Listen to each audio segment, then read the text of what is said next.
El secretario general de la Federación Socialista Asturiana, Javier Fernández, afirmó hoy que habrá un nuevo gobierno de coalición y el mismo tendrá en el plazo previsto su presupuesto. Fernández volvió a poner en entredicho la seriedad del Partido Popular y reiteró que no son un grupo político serio. Este y otros asuntos los abordamos a continuación en titulares. El secretario general de la FSA ha anunciado hoy su deseo y plena convicción de que los presupuestos del gobierno regional se aprobarán en tiempo y forma y espera que el Partido Popular no extorsione esta aprobación como ya hizo en otros momentos. El Grupo Parlamentario Popular instó al Gobierno a que pague a las pymes lo que debe, y es que son muchas las quejas recibidas a las puertas de los populares de pequeños empresarios que el Gobierno paga con pagarés, no a la orden de 5 meses. El pan, la fruta o el café siguen subiendo. La cesta de la compra de los asturianos parece no ponerse a la cola del descenso, a pesar de que la inflación se ha decelerado. El Sporting volvió hoy al trabajo tras su brillante victoria ante el Valencia en Mestalla. Los rojiblancos piensan ya en su próximo compromiso liguero, ante el Betis.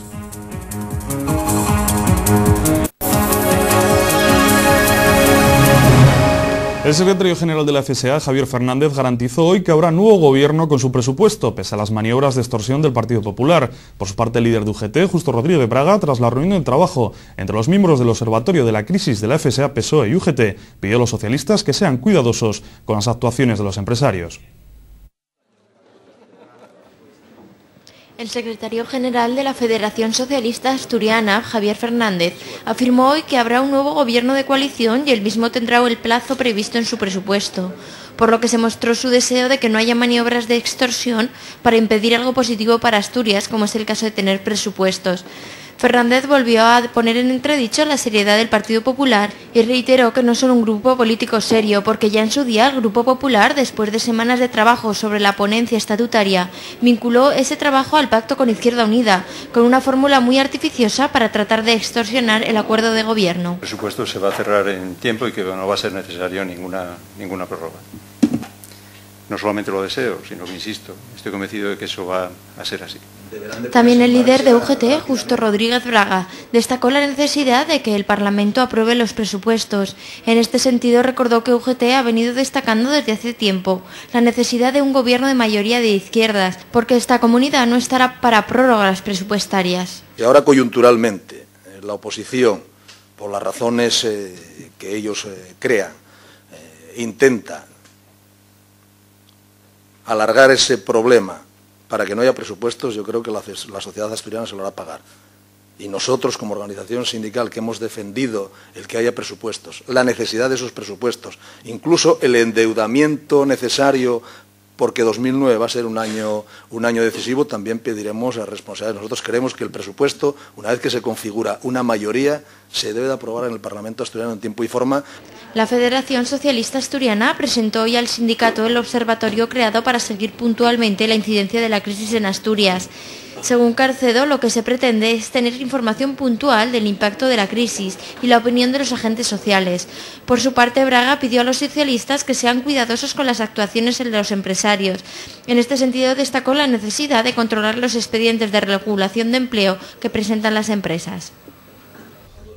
El Partido Popular reclama que empresas públicas dejen de atrasar pagos a pequeñas y medianas empresas hasta 6 meses, en un momento como el actual en el que muchos empresarios no pueden hacer frente a pagos de suministradores o la nómina de sus trabajadores. Tener a pequeños talleres sin cobrar durante 150 días es, según Alejandra Cuétara, prácticamente abocarlos al cierre. El Grupo Parlamentario Popular reclamará al Ejecutivo una medida sencilla pero muy efectiva, según sus propias palabras, para luchar contra la crisis, como es la agilización de los pagos a los autónomos y pequeñas sociedades que trabajan para empresas del sector público regional. Alejandra Cuétara, diputada del Partido Popular, ha anunciado que su grupo va a presentar en la Junta General del Principado una iniciativa para que las empresas del sector público regional cumplan con la ley de medidas contra la morosidad y agilicen los pagos. Por tanto, de poco servirá que haya inversión pública si luego esa inversión pública, después de hecha, a la pequeña pyme de fontanería, de carpintería, de construcción, no se le paga o no se le paga en su debido momento. Porque yo me imagino que el señor Areces o el señor Caicoya o los señores consejeros cobran puntualmente mes a mes sus nóminas o no cobran mes a mes sus nóminas. Pues el carpintero o el albañil que trabaja para la administración también quiere cobrar mes a mes, porque también necesita hacer la compra y vivir, ¿no? Según Cuétara, en las últimas semanas les han llegado quejas de pequeños empresarios que han realizado trabajos para sedes y que han recibido pagarés no a la orden a 5 meses, una fórmula de pago que, según la diputada popular, no aceptan en muchos casos las entidades bancarias para facilitar liquidez. Por su parte, y también en rueda de prensa en la Junta General, las diputadas del Grupo Parlamentario Popular, Inmaculada González y Ana Barrientos, han denunciado la falta de seriedad por parte de la gerente del ERA, que no ha acudido a las 3 últimas convocatorias de la Comisión de Bienestar. El Partido Popular criticó también hoy que más del 50% de la inversión de la Sociedad Regional de Promoción se dedica a participar y conceder créditos a empresas públicas. En concreto, apuntaron que la SRP realizó actuaciones de inversión en 31 empresas por un importe de 53 millones de euros. Así lamentaron que entre las empresas públicas se destinaron 29 millones de euros, el 54%. El sector público acapara más de la mitad de la financiación de la Sociedad Regional de Promoción destina al fomento de proyectos empresariales en la región, según ha asegurado hoy el diputado popular José Agustín Cuervas Mons. En su opinión, se trata de una línea equivocada de ayudas a las empresas, ya que según los datos aportados por la SRP, de las 31 sociedades en las que participa con 53 millones de euros, hay 7 u 8 de carácter público a las que se ha destinado 29 millones, el 54% del total. Lo que queremos saber es si los proyectos en los que está invirtiendo la Sociedad Regional de Promoción pues están funcionando correctamente o no, si se están cumpliendo las previsiones con las que nacieron, si se están creando los puestos de trabajo que se prometieron o las expectativas que tenían esos proyectos empresariales, y si esa actividad empresarial es rentable o no, que al final es la razón de ser de esa sociedad pública. Cuervas Mons ha precisado que su objetivo pasa por saber en qué empresas ha participado la SRP, cuántas han fracasado y cuántas han funcionado, así como el dinero que se ha perdido desde que esta sociedad pública. La SRP participa, entre otras, en la Sociedad para el Desarrollo de las Comarcas Mineras, con 19,5 millones de euros, en la Ciudad Industrial Valle del Nalón, con cerca de 9 millones, en el Mercado Central de Abastecimiento de Asturias, con 1,28 millones, en sedes con 242.000 euros y en la Sociedad Regional de Turismo con 120.000. Nosotros creemos que eso es una mala política para una empresa de capital riesgo, que lo que hay que hacer es apoyar, y más en estos momentos, que como señalaba mi compañero Alejandro Cátara, son muy delicados, al sector privado y a las empresas privadas. No convertirlo en una especie de entramado de empresas públicas una y otra vez, ¿no?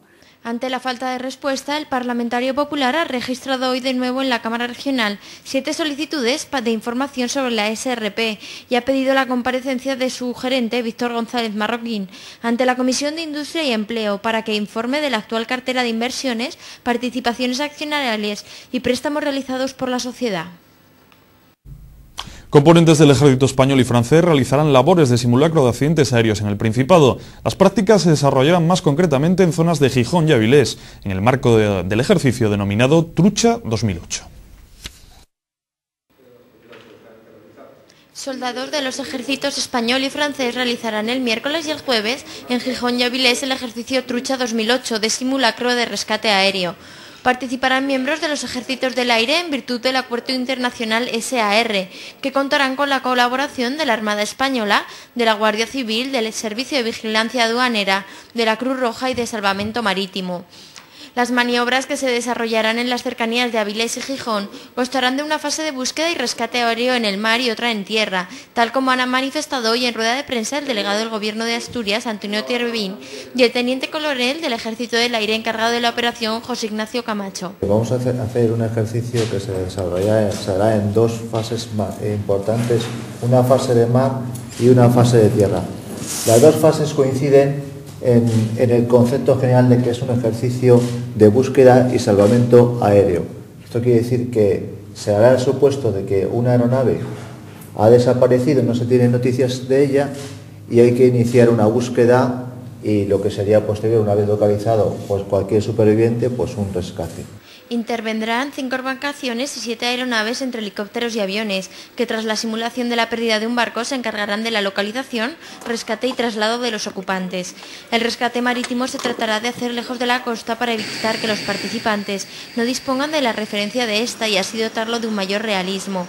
La duración del ejercicio será de unas 3 horas cada día. Se efectuará por la mañana y, según ha declarado José Ignacio Camacho, este tipo de maniobras persigue en mejorar la coordinación entre los centros de salvamento y los equipos participantes en los rescates. La inflación se ha desacelerado, pero la cesta de la compra de los asturianos no acaba de recoger los efectos de la bajada de algunas materias primas, como el trigo. Algunos alimentos básicos, casos del pan, la fruta o el café, siguen encareciéndose en proporciones superiores al 7% en la comparativa interanual. En el análisis que realiza de forma mensual el Instituto Nacional de Estadística, tan solo se detecta una reducción del precio de unos pocos alimentos como la leche, con una reducción del 1,5% en relación a noviembre de 2007, y el pescado fresco y congelado con un descenso en comparación con el pasado año del 1,1%.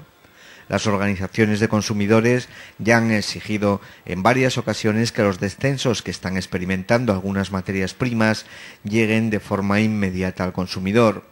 Uno de estos productos es el pan, que en Asturias, y según las cuentas del INE, acumula una subida del 7,7%, a pesar de que el trigo panificable viene sufriendo desde el pasado verano un notable abaratamiento, cuando llegó a tocar el techo de los 371 euros por tonelada. La fruta es otro de los alimentos habituales en la cesta de la compra, que está teniendo un comportamiento más inflacionista. Según las cifras que aporta Estadística, en el último año la fruta fresca se ha encarecido un 10,2% en Asturias. Casi al mismo ritmo se han encarecido el café y las infusiones, que acumulan en los últimos 12 meses un encarecimiento del 10,8%. La carne de cordero también presenta un comportamiento inflacionista, con una subida del precio del 9,6%.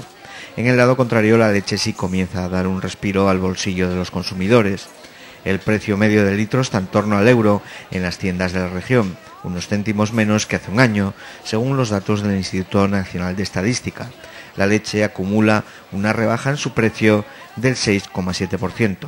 La crisis y el encarecimiento de la cesta de la compra han impulsado la venta de los productos alimenticios del distribuidor, las marcas blancas. Según un estudio de la consultora Nielsen, los consumidores españoles que compran estos productos para ahorrar suponen ya el 39%.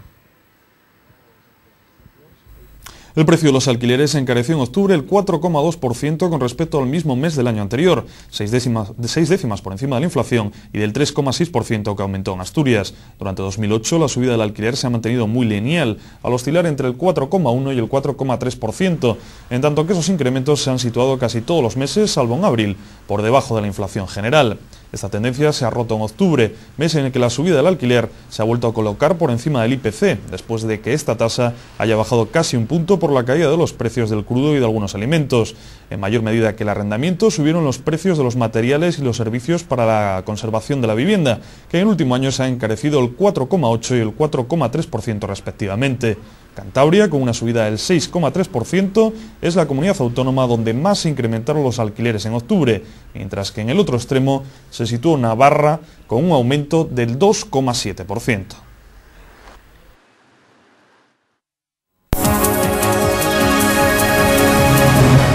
La facturación del sector servicios de mercado cayó el 2,8% en septiembre con respecto al mismo mes de 2007, un periodo en el que Asturias, con un 1,9% de aumento, fue una de las 3 únicas comunidades autónomas en las que se registró un incremento.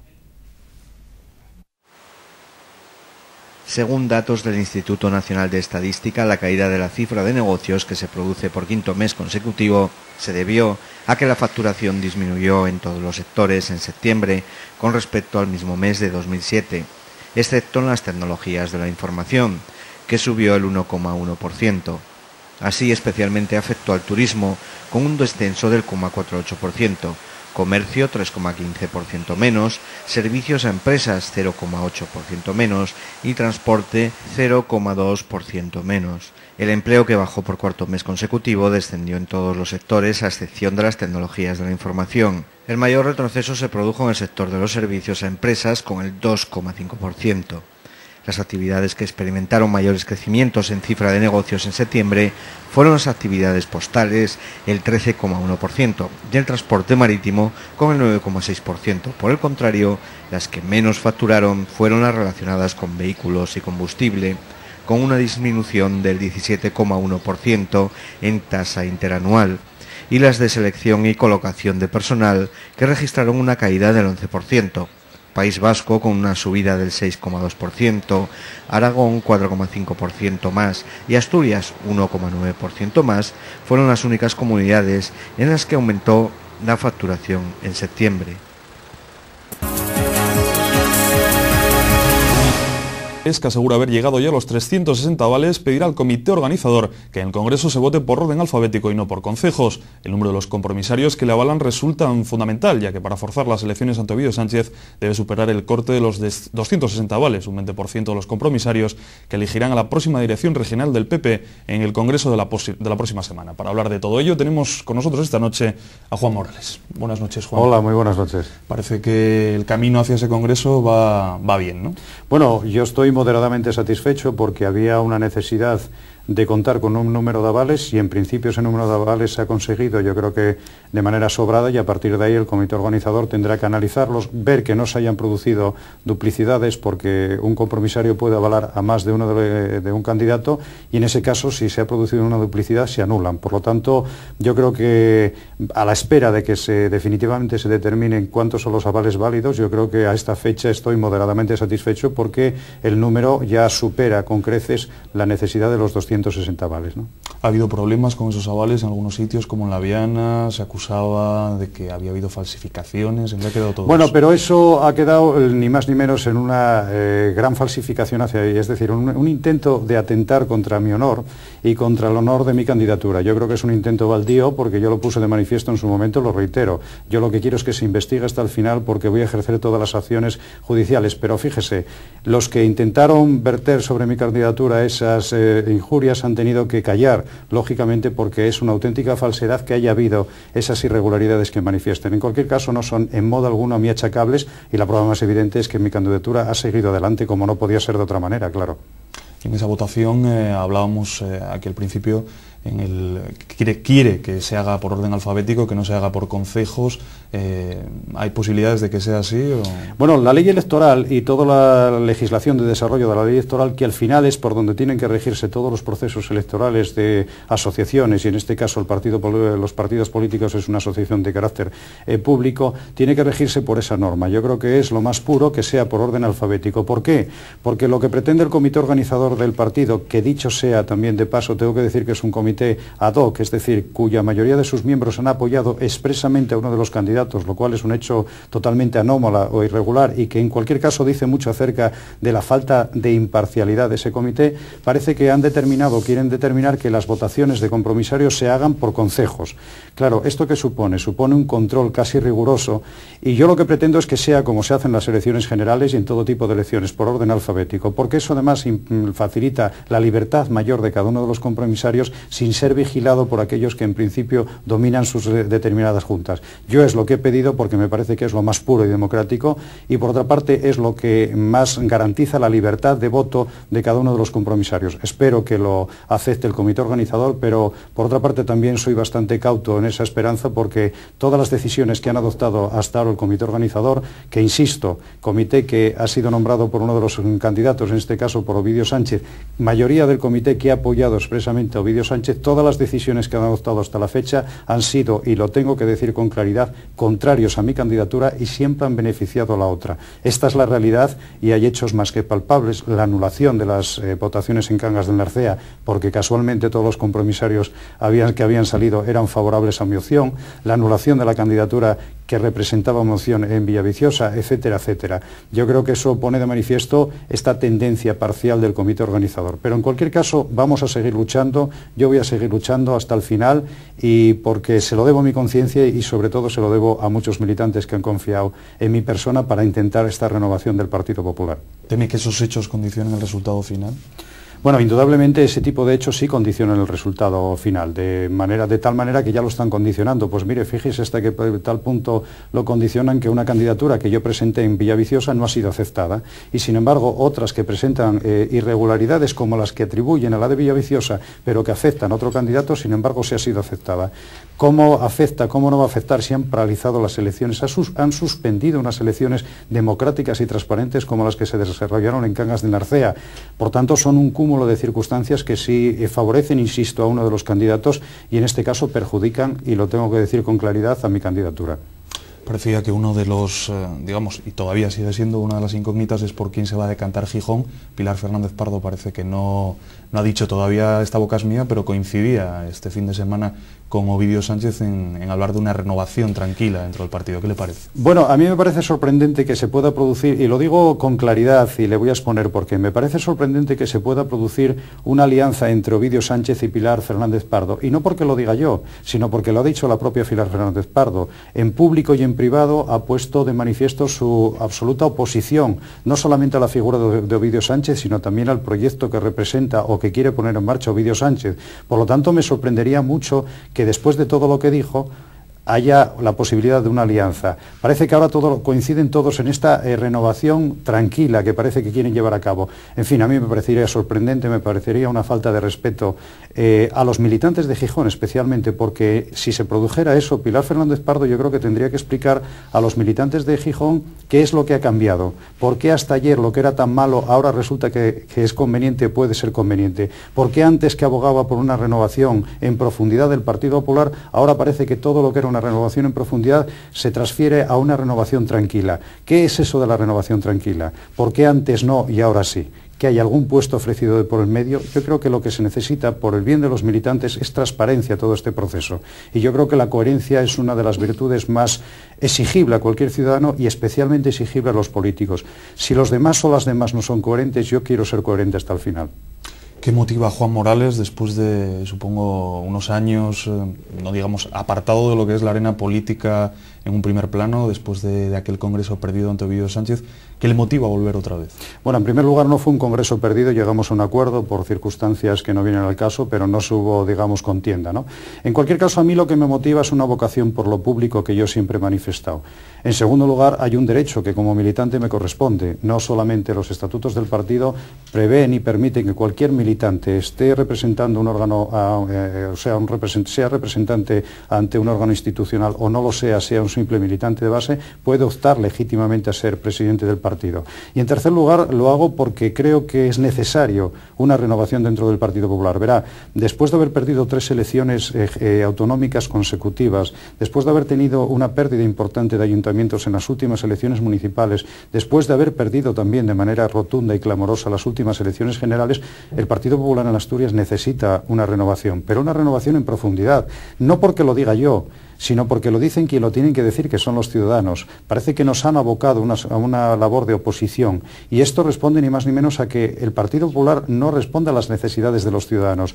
Los ciudadanos jamás se equivocan, quien se equivoca es el partido. Por lo tanto, yo creo tener modestamente no solamente la solución para corregir esta situación negativa del Partido Popular, sino además creo que tengo la obligación moral y la obligación también para con los ciudadanos y para con muchos militantes que modestamente han confiado en mí en llevar a cabo este proyecto. Lo voy a llevar hasta el final y mire, le voy a decir una cosa, sea el resultado que sea, que yo espero que sea positivo, yo lo que voy a desarrollar una labor en pro siempre de los ciudadanos, en pro siempre de los militantes, y estaré conforme, mire, pase lo que pase, con mi conciencia, y sobre todo podré mirar a los ojos a todos y cada uno de los militantes. ¿Cree que hay en la actual dirección del partido en Asturias quien se siente cómodo en esa labor de oposición? Bueno, yo no es que lo crea yo, es que yo creo que los hechos lo ponen en evidencia. Hay personas que han vivido de la vida política pues al menos 35 años y pretenden de esta manera tranquila que dicen, con esta renovación tranquila, vivir tranquilamente otros 35 años. En fin, yo creo que están en su derecho. Pero en cualquier caso, lo que no creo que corresponda es que a los militantes del Partido Popular se nos tenga que, o nos veamos perjudicados por esta transición tranquila que algunos quieren que dure años y años, ¿no? Yo creo que es un deber. Y además le digo una cosa, en la política no se está para estar, en la política se está para gobernar, porque solo a través del gobierno se logra transformar la sociedad por el bien de los ciudadanos. Y por tanto yo creo que este distanciamiento que se ha producido entre la clase política y los ciudadanos deriva, por uno de los motivos, es por esa profesionalización que tiene la clase política. Yo creo que los ciudadanos están en contra de lo que llaman los políticos profesionales, personas que no tienen otro modus vivendi que la política. Yo creo que eso no es la política. La política es estar en continuo y permanente contacto con los ciudadanos y también en permanente renovación, porque la sociedad se va renovando. Y cuando a ti los ciudadanos te dicen, a través de las elecciones, que no vas bien por ese camino, que no les gustan tus proyectos, que no te otorgan la confianza, yo creo que por dignidad y sobre todo por coherencia con los ciudadanos tienes que dejar paso a otras personas, ¿no? Yo creo que eso es elemental y eso desde luego es lo que nos han venido diciendo los ciudadanos al Partido Popular en Asturias a través de las elecciones. No lo digo yo, lo han dicho los propios ciudadanos. ¿Cuáles son las recetas de Juan Morales para que ese Partido Popular aquí en Asturias vuelva a ser una opción de gobierno, un partido de gobierno? Pues mire, yo creo que la primera receta, la más importante, es que el partido tiene que querer ganar. Es decir, yo creo que el Partido Popular tiene que ser alternativa real de gobierno. Y para ser alternativa real de gobierno tiene que ser un partido que esté insertado en la sociedad. No solamente a través de los métodos y procedimientos, sino también las personas que lo representan. Y yo pretendo que el partido cambie especialmente en el procedimiento para la adopción de sus decisiones. Actualmente el Partido Popular en Asturias las decisiones las adoptan unos pocos y son impuestas a los demás.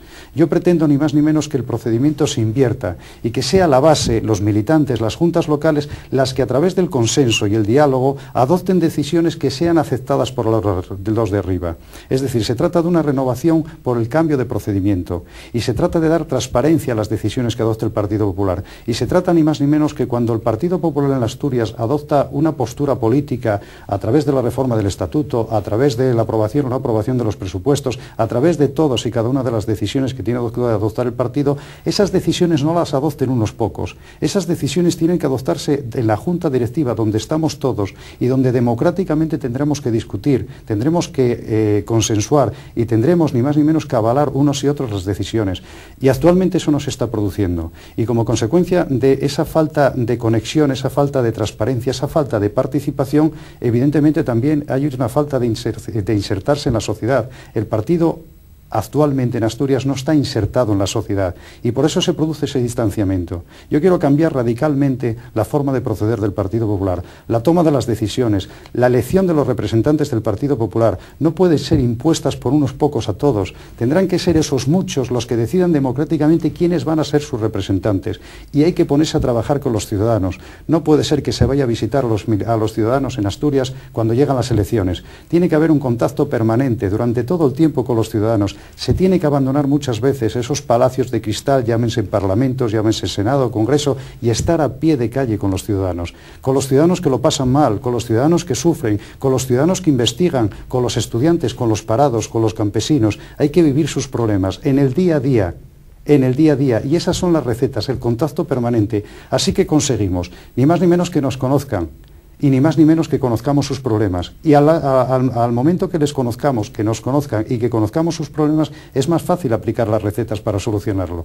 Y si se da ese proceso durante los 4 años que dura un periodo legislativo, cuando vayamos a pedir las elecciones lo tendremos más fácil, porque los ciudadanos nos consideran uno más de ellos. Y no como ocurre en la actualidad, que nos ven como personas extraños que aparecemos, cual si fuéramos paracaidistas, cada 4 años para pedir el voto. Así no se ganan las elecciones. Yo, por tanto, lo que pretendo es un cambio en el procedimiento, que las decisiones se adopten desde abajo hacia arriba y no desde arriba hacia abajo, que la representación sea consensuada y las personas que representan al Partido Popular surjan de las bases y nunca de una élite, y que esas personas y esas políticas estén en contacto permanente con los ciudadanos, que sean las que los ciudadanos quieran. Ha habido, por lo tanto, por lo que dice Juan Morales, una, pérdida de importancia de la militancia de la base dentro del partido en estos últimos años. Yo creo que sí, yo creo que es más que evidente, pero ya le digo, son los resultados. Al final el desarrollo de una determinada política, como el desarrollo de una determinada actividad en la empresa, como el desarrollo académico, si cuando estamos estudiando el resultado se ven las notas, cuando estamos desarrollando una actividad empresarial el resultado se ve en la cuenta de resultados, el resultado desde el punto de vista político se ve en las elecciones. Y cuando un partido reiteradamente no es capaz de conseguir la confianza como para gobernar de los ciudadanos, es que algo está fallando. Y no fallan los ciudadanos, falla en el ejercicio de la política. Y eso es lo que yo creo que en el Partido Popular en Asturias ya se han encendido todos los pilotos de alarma, absolutamente todos. Elecciones autonómicas 3 veces consecutivas perdidas, pérdida de ayuntamientos y ya lo último, las elecciones generales. Algo tenemos que hacer. Y algunos abogan por una transición tranquila. Mire, yo creo que cuando la situación es tan lamentable, no requiere esa tranquilidad. ¿Qué es la transición tranquila? Esperar muchos años, que sean los mismos los que pongan soluciones a lo que han generado, o al gran mal que han generado. Yo propongo que sea una renovación profunda, eso sí, con tranquilidad, pero renovación profunda, porque es lo que yo creo que requieren los ciudadanos. Si no, se va a producir un distanciamiento todavía mayor entre los ciudadanos y la clase política, y más en concreto, porque es lo que me afecta, entre los ciudadanos y el Partido Popular en Asturias. Para terminar, Juan Morales, sabemos lo que va a hacer si gana ese congreso, nos lo estás poniendo aquí, pero ¿qué pasaría si perdiera? Bueno, pues mire, yo le voy a decir muy claro, si pierdo, si se pierde, si no se gana, si no se logra... Yo tengo que decir antes de nada una cuestión. Mire, yo le voy a decir que los términos de perder o ganar es una cuestión muy relativa. Al final, uno no pierde ni gana. Mire, yo no vivo de la política. Quiere decir que yo, a partir de lo que pase en el Congreso, seguiré haciendo lo que estoy haciendo ahora, vivir de mi trabajo. Lo que sí tendré muy claro es que he ganado, porque en conciencia he ganado. He hecho lo que creo que tengo que hacer. Y luego ya el resultado no depende de mí, porque se podrá hacer las cosas mejor, pero más no. Yo ya no puedo exponer más, yo no puedo trabajar más en este proyecto. Pero mire, siguiendo lo que usted decía, al final yo ni gano ni pierdo. Quien va a ganar o va a perder es el Partido Popular. Y quien va a decir si las cosas se han hecho bien o mal serán los ciudadanos. Por lo tanto, si después de este Congreso sigue la misma dirección, con los mismos métodos y procedimientos, y dentro de X años, 2 años y medio, se producen las elecciones, este Partido Popular consigue la confianza de los ciudadanos, quiere decirse que el Partido Popular ha triunfado. Pero si después de lo que pase el Partido Popular no consigue la confianza de los ciudadanos, no habrá perdido ni Juan Morales ni nadie, habrá perdido el Partido Popular. Yo, por tanto, quiero relativizar mucho. También le digo, si por la pregunta va por ahí, si todo el procedimiento es absolutamente democrático y puro y transparente, y yo no consigo que el Congreso del Partido me otorga la confianza, yo felicitaré, lógicamente, al ganador y, por tanto, me pondré a disposición del partido. Insisto, si el procedimiento es transparente, si el procedimiento es democrático, yo, como buen jugador y como buen deportista que me considero, aceptaré el resultado con deportividad, felicitaré al ganador y, por otra parte, me pondré a disposición. Pero, insisto, si el procedimiento es democrático, transparente y correcto desde los términos de la democracia que tiene que regir en todo partido político. Pues esperemos que así sea, Juan Morales. Mucha suerte para esas elecciones y que los afiliados del PP elijan lo mejor para el partido. Y libremente. Muy bien. Muchas gracias por estar aquí hoy en Televisión. Muchas gracias a usted.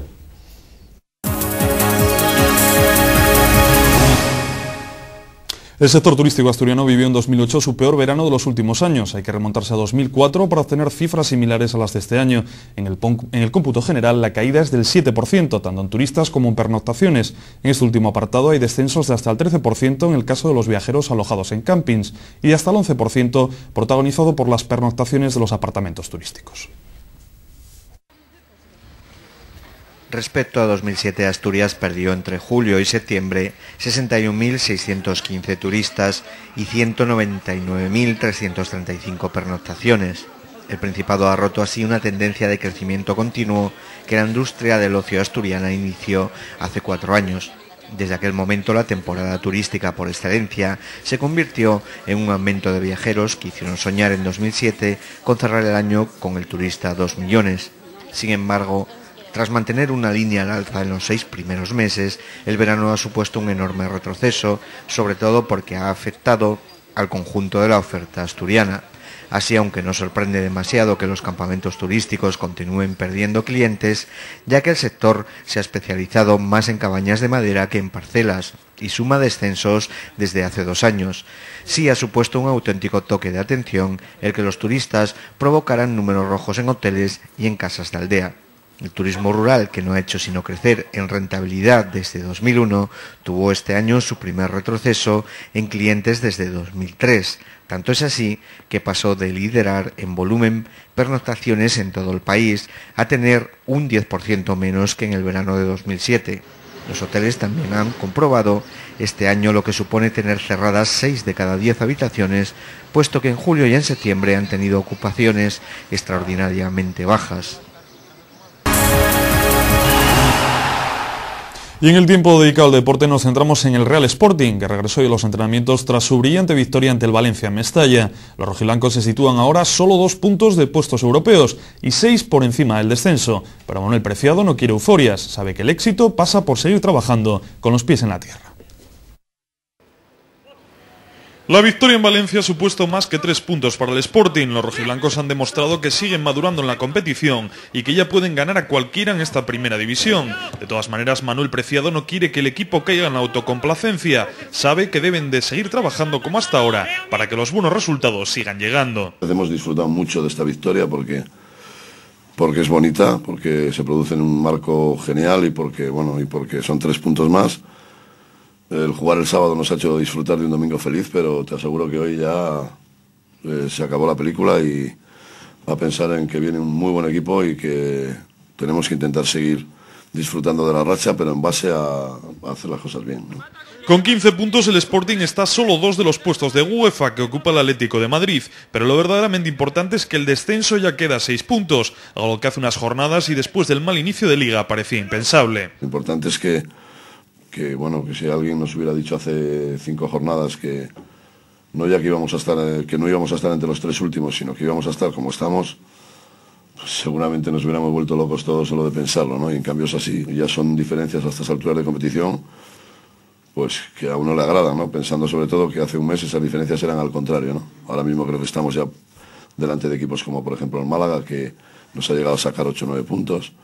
Y hemos alcanzado a otros que también aparentemente estaban lejos. ¿Qué quiere decir eso? Por un lado, que hemos hecho las cosas bien y por otro lado, que no tenemos que dejar de hacerlas. Por otra parte, Nerú finalizó el encuentro de Valencia con una contractura en el cuádriceps de su pierna derecha y el miércoles por la mañana será sometido a una resonancia magnética. Por lo pronto, su concurso para recibir al Betis el próximo domingo a las 5 de la tarde pasa a ser dudoso, pendiente de los resultados y de cómo evolucione.